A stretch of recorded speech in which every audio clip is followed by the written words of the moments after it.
and I am back once again. This time I'm going to be talking about the Portland Trailblazers. So, looking at everything, Portland has no money to spend as of right now. But, of course, your future GM has a few ideas. So, looking at what we have in front of us, I see a lot of possibilities. Now, the first thing I would do at the draft is I would get Orlando on the phone and say, listen, you're coming to an end with Aaron Gordon. It's time to let him go. What do you want for Aaron Gordon? What do you want for him? At this point, they're probably going to ask for, some combination of either Evan Turner and a pick, or Mo Harkless and Myers Leonard in a pick, or something like that.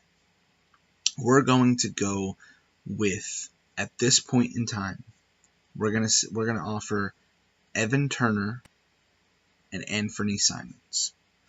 So by doing that, I'm able to say, okay, here's what I'm gonna do. I'm also gonna hand you two future second round picks for Aaron Gordon. So then bringing Aaron Gordon in, you have your new starting power forward long term. They might not want Anthony Simons. They may in turn say, oh, we want Scalabicieri. Fine, take him. So at that point, you can, they can continue to build whatever. They get two future second round picks, the whole thing.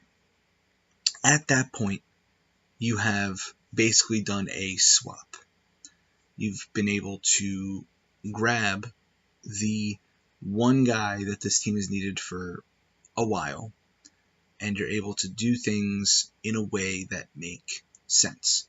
Now, the other thing going into this that they're going to have an issue with is the fact that Myers Leonard is making $11 million, Mo Harkless is making $11 million, what have you. But it is manageable. There might be some teams out there looking at Mo Harkless. If it comes down to it, I really think keeping him makes more sense.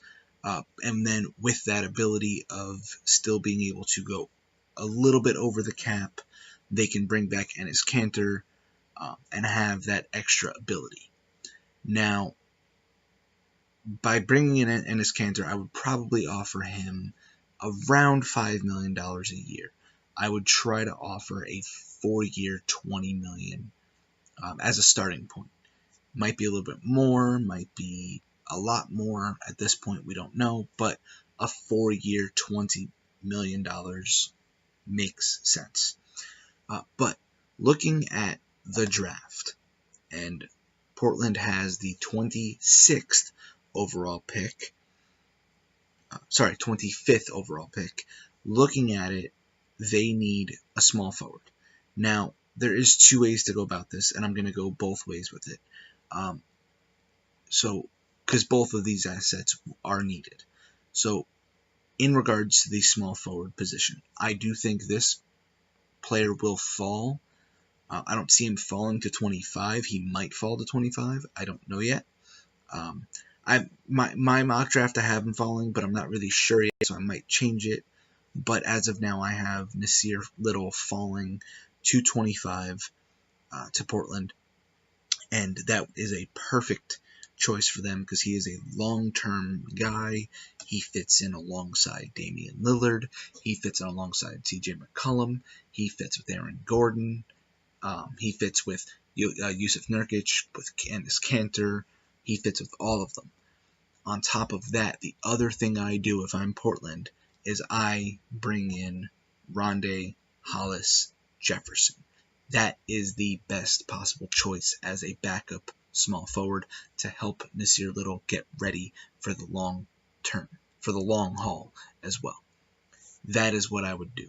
Those are the main decisions that I would make. Now, yes, Portland does not have a second round pick this year. not really needed. But like I said, long term, Nasir Little is the answer at small forward, along with Aaron Gordon being the answer at power forward. And then when Yusuf Nurkic comes back, it should be better than ever. And then you'll have Kanter and Yusuf Nurkic playing so well. They can swap up, maybe do a triangle, some kind of swapping out, playing power forward center. Enes Kanter can with, Aaron Gordon for a little while. Then you can swap out and play center with Yusuf Nurkic. Same goes for Zach Collins, can slide in there too, both both power forward and center. Myers Leonard can swap in as well. So you have all these guys who can swap into different positions, do what is needed, get the job done, and long term, you're able to get something that works. And that is a team that might get Portland over the hump. They might get back to the Western Conference Finals and sit there and say, yeah, now we're stacked. Now try us. Now let's see what you got. And for all we know, they might be able to clear up enough money and go after a Jimmy Butler. But again, that's a hopeful dream. But what I've done for you today is the answer. It is the best way to go because it is the FutureGM way. So with that, that is my time. If you liked it, give it a big thumbs up. Don't forget to subscribe and hit that bell icon down below so you can see when I post next. And with that, I will see you all in the next video.